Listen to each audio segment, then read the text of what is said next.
The diner opened at 5:30, and Mara Doyle was always the one who unlocked it. She liked the town of Hollow Creek precisely because nothing happened there. It sat 40 minutes from the nearest interstate, ringed by wheat fields and a single regional airport that mostly served crop dusters, a flight school, and the occasional weekend pilot flying in for pancakes. The diner, a squat building with a faded blue awning and a hand-painted sign that just said Doyle's, had been hers for 8 years, and for 8 years she had made the same coffee, flipped the same eggs, and let the same regulars argue about high school football at the same corner table. Nobody in Hollow Creek asked Mara much about her past. She had a way of answering questions so plainly and briefly that people stopped asking follow-ups, the way water stops moving when it hits a wall. She was 38, quiet, quick with a towel and a coffee pot, and if her forearms were more muscled than the average diner owner's, or if she stood a little too straight, a little too alert, nobody in Hollow Creek had any particular reason to wonder why. 12 years ago, Mara Doyle had been Captain Marin Voss, and the United States Air Force had known her by a different name entirely, Viper. She did not think about that name often anymore. She had trained herself out of it the way a person trains themselves out of a limp, by sheer repetition, by refusing to let the old rhythms surface. But some mornings, when a jet crossed high overhead on its way to somewhere else, she would catch herself glancing up before she could stop herself, reading the contrail the way other people read a headline. This particular Tuesday in October started like any other. The bell over the door rang at 6. Hal Pruitt came in for his usual, black coffee and dry wheat toast, and sat at the counter reading a folded newspaper he never seemed to finish. The Delgado brothers came in at 6:15, still smelling of diesel from the grain elevator. By 7 the corner booth had its full complement of retirees, and Mara moved between them with the practiced ease of someone who had done this exact routine 10,000 times before. At 7:40 the scanner behind the counter, an old handheld radio Mara kept tuned to the airport frequency out of habit, more decoration than tool, something she told herself was just for weather chatter, crackled to life with something that was not weather chatter at all. Hollow Creek traffic, Cessna 62 Delta. Requesting immediate assistance. Pilot is... The transmission cut off. Not the clean cut-off of someone releasing a mic button. It cut off the way a voice cuts off when the person speaking stops being able to speak. Mara's hand, mid-pour, went still over Hal Pruitt's coffee cup. She did not decide to listen.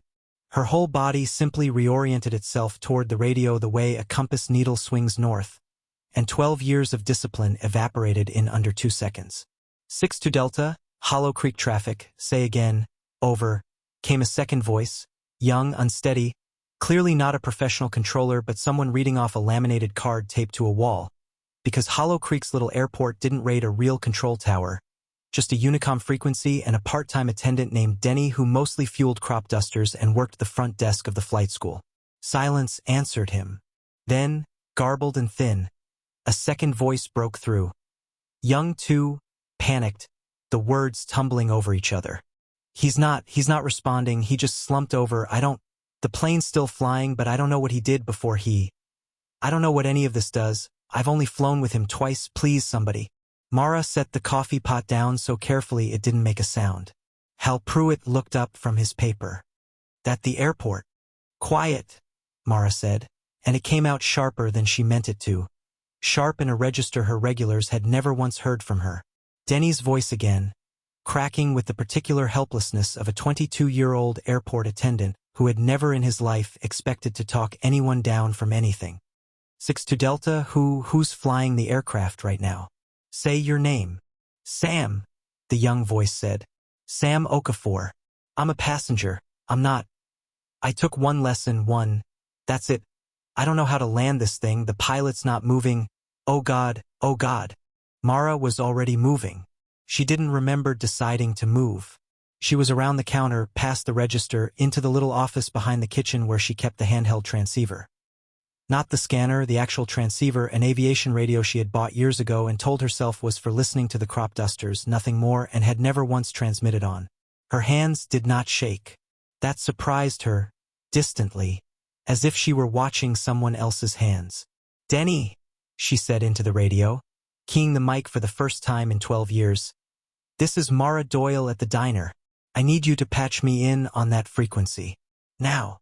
There was a beat of stunned silence on the other end, the kind of silence that comes from a person hearing a familiar voice do something wildly out of character. Mara, what? Now, Denny. What Mara knew, in the space of about 4 seconds, was this: a Cessna 206. Sam had said the plane in a way that told her nothing, but 62 Delta was a tail number she recognized from the flight school's small fleet. A 206 used for scenic charters was somewhere in the air above or near Hollow Creek with an incapacitated pilot and a terrified 20-year-old who had taken exactly one flying lesson in his life. She also knew, from 12 years of training she had tried very hard to forget, exactly what needed to happen in the next several minutes, and exactly how little time there was to waste being afraid of her own voice. 62 Delta, this is Mara. I'm on the ground at Hollow Creek. I'm going to help you land this airplane. Can you hear me? Yes. Yes, I hear you, please. He's not waking up. I tried shaking him. Leave him where he is for now. Don't try to move him out of the seat. You'll need the space. What's your altitude? Look at the panel in front of you. There's a round dial. It'll say altitude on it or have the letters Alt. A pause, rustling, the sound of panic being forced, barely, into function. 3,000. It says 3,200. Good. That's good, Sam. You're doing exactly right. Is the airplane climbing, descending, or level? Watch that same dial for 10 seconds and tell me if the number goes up or down. Another pause, longer. Mara used it to close her eyes for exactly 1 second and pull the last 12 years off like a coat, hanging it somewhere she could find it again later. Underneath was something colder and steadier, a version of herself she had buried but never actually killed. It's going down. Slowly. It went to 3,100. Okay, that's normal, that's fine. The plane wants to fly itself more than you think it does. I need you to find the yoke. That's the wheel in front of you, and just rest your hands on it. Don't pull, don't push. Just hold it steady like you're holding a full cup of coffee you don't want to spill. Can you do that? Okay. I'm holding it. Behind her, Mara was dimly aware that the diner had gone silent. Hal Pruitt was standing now. The Delgado brothers were standing. Nobody said a word. Denny's voice came back on, thin with disbelief. Mara, what? How do you know how to?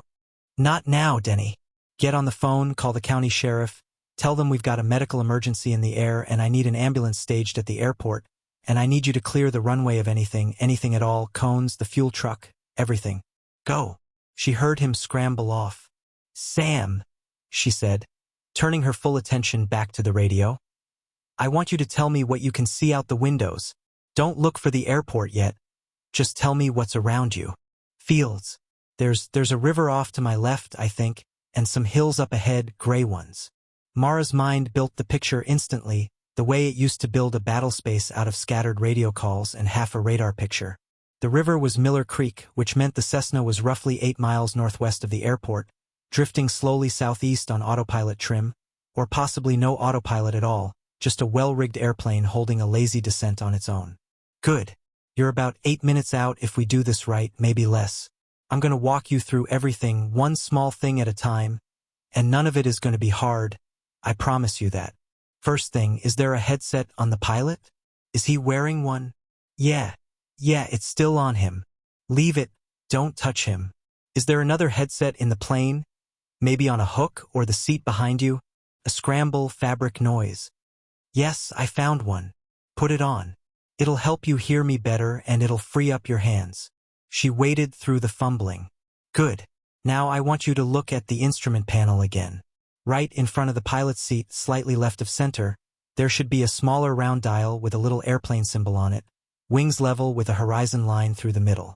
That's your attitude indicator. It tells you if the wings are level. Do you see it? I think yes. Good. That's the only dial that matters right now. If that little airplane's wings are level with the horizon line, you're doing everything right no matter what anything else says. Just keep the wings level.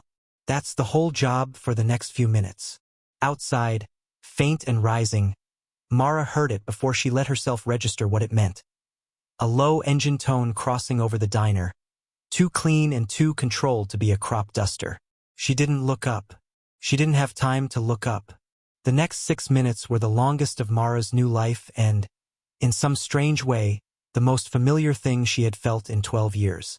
She talked Sam through a slow, shallow turn to line the Cessna up roughly toward the airport, using landmarks instead of instruments he didn't understand, the water tower, the grain elevators, the long straight county road that ran almost exactly to the runway threshold. She kept her voice level and unhurried even as her pulse climbed, because she remembered, with total clarity, the first rule of talking anyone through anything at altitude. Panic is contagious, and so is calm, and the only thing you can control is which one you hand the other person. You're doing this exactly right, Sam. I need you to trust me on something now. See the throttle, the black knob, probably near your left knee or on the panel. It might have a T on it or say throttle.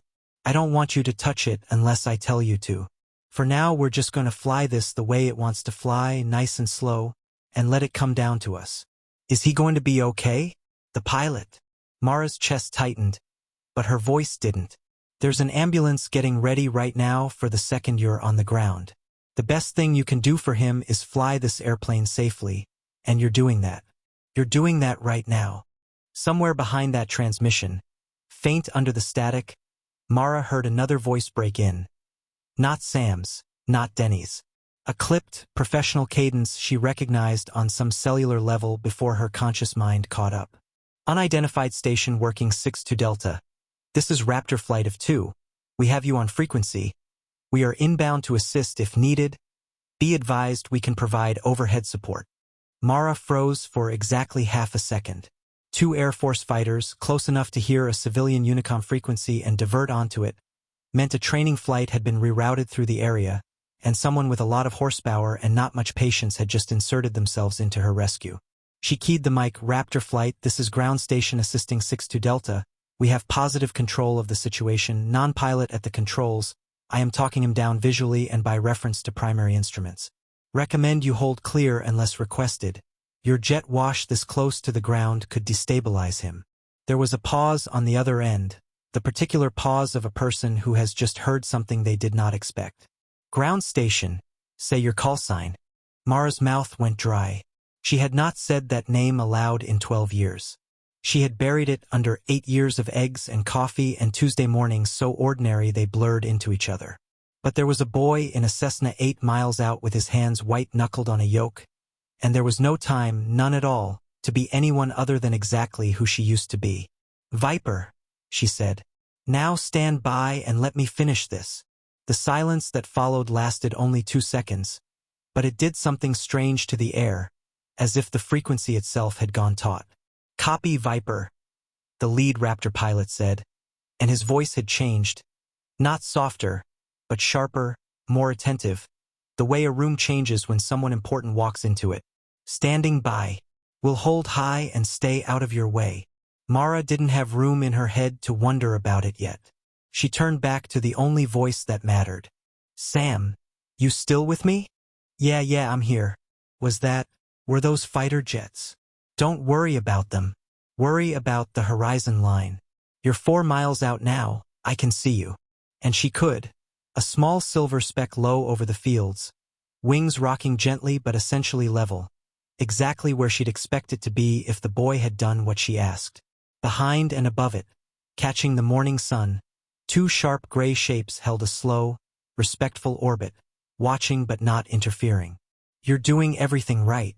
In about 90 seconds I'm going to walk you through slowing down and getting your flaps out, and it's going to feel strange, but it's not hard, and I'm not going anywhere. Okay. His voice had steadied somewhere in the last few minutes, the particular calm of someone who has decided, against every instinct, to trust a voice on a radio. Okay. Tell me what to do. She talked him through the flaps, a small lever he found on the second try. She talked him through easing the throttle back, watching the airspeed needle instead of feeling it, because he had no feel for it yet and wouldn't for years, maybe never, and that was fine because feel wasn't what this moment needed. She talked him through the long, shallow lineup with the runway, correcting him in increments so small he barely noticed he was being corrected at all. You're going to feel the ground come up faster than you expect in the last few seconds, she told him. As Denny's voice crackled in over another line to confirm the runway was clear and the ambulance was staged. That's normal. Don't pull back hard when that happens. Just ease it like you're setting something down gently. I'm right here. The Cessna crossed the threshold low and a little fast, wings rocking once, twice, and then, in the last 100 feet, in a moment Mara would replay in her mind for years afterward. It steadied, nose coming up just slightly, main wheels kissing the runway in a landing that was rough and hard, and completely miraculously survivable. "You're down," Mara said. And for the first time in 12 years, her voice cracked on live radio. "Sam, you're down. Keep the wheel steady. Let it roll out. Brakes gently, gently. There you go." The Cessna rolled to a stop 300 feet short of the far end of the runway, exactly where the ambulance was already moving to meet it. Mara set the radio down on the office desk and realized her hands were shaking now. Finally, now that there was nothing left to steady. She walked back out into the diner. Every single person in it was standing at the front windows, watching two F-22s bank slowly overhead in a wide, unhurried circle before climbing away toward the north, their exhaust trails cutting bright lines across the blue. Hal Pruitt turned to look at her. So did the Delgado brothers. So did every regular who had sat in that diner for years without asking her a single real question about herself. Nobody said anything for a long moment. "Mara," Hal said finally, in the voice of a man trying to fit a very large new fact into a very small existing space. "What in God's name was that?" She opened her mouth to give one of her short, wall-of-water answers, the kind that ended conversations before they started. She found, for the first time in 12 years, that she didn't want to. "That," she said, "was me doing my old job." The sheriff's deputies arrived within the hour, along with the flight school's owner, pale and shaking with the particular horror of a man who had almost lost a customer and an employee in the same morning. Sam Okafor, it turned out, was fine. Shaken, sobbing with relief in the arms of a paramedic, but physically unhurt. The pilot, an older charter flyer named Russ Halloran, had suffered a massive cardiac event mid-flight and was already in an ambulance headed for the regional hospital, alive, stabilized, with a fighting chance he would not have had if the airplane carrying him had come down any other way. By noon, the story had already outrun Hollow Creek. A local news crew from the county seat showed up at the airport asking questions nobody there knew how to answer. By 2, someone had matched a grainy control tower recording of a woman's voice calmly guiding a stranger through a landing with an old Air Force incident report that had never quite made it into the official public record. An incident 12 years old, heavily redacted, involving a classified operation and a call sign that had gone dark afterward and never resurfaced. Mara didn't watch the news. She was busy closing the diner 2 hours early, something she had never done in 8 years, and standing in the small gravel lot behind it when a government sedan she didn't recognize pulled in and a man in a flight suit stepped out. He was gray at the temples now, where he hadn't been the last time she'd seen him.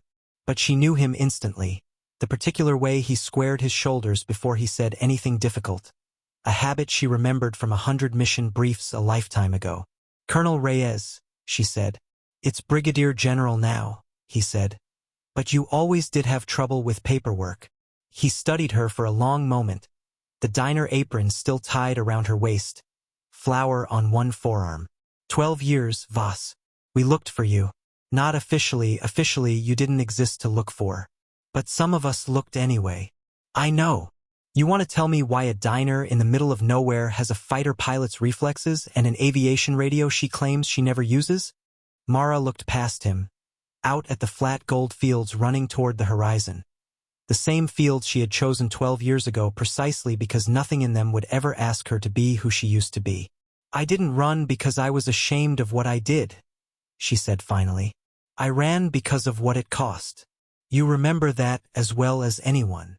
"I remember," Reyes said quietly. "I also remember you were the best interceptor pilot I ever flew with, and that this morning, some kid who'd never touched a yoke in his life is alive because you still are exactly that person, whether you wanted to be or not." Mara didn't answer right away. She thought of Sam Okafor's shaking voice on the radio, and of the wing dip of 2 Raptors falling into a slow, watchful orbit the second they'd heard a name they recognized, and of 8 years of quiet Tuesdays that had, in the space of one morning, stopped feeling like enough. "I'm not asking you to come back," Reyes said. "I know better than that by now. I'm asking you to stop hiding from the parts of yourself that are actually good." The diner reopened the next morning at 5:30, same as always. Mara unlocked the door, same as always. But when Hal Pruitt came in for his coffee and dry wheat toast, he found something different on the wall behind the register. A small, framed photograph that hadn't been there the day before. A woman in a flight suit, younger, sharper around the eyes, standing in front of an F-22 with her hand resting on the fuselage the way you'd rest a hand on the shoulder of an old friend. "That you?" Hal asked, nodding at it, not making a thing of it because that was the kind of town Hollow Creek was. "That's me," Mara said, and poured his coffee, and didn't look away from the question the way she once would have. She had spent 12 years believing that hiding was the only way to survive what she'd lost. It had taken one terrified stranger's voice on her radio, and the sound of jets falling silent overhead out of simple respect, to teach her the truth she'd been avoiding all along. Some things you bury don't stay buried because they're wrong. They stay buried because you never gave them anywhere honest to land. She had a landing strip now, right here, in the town that had watched her come down out of the sky and hadn't flinched.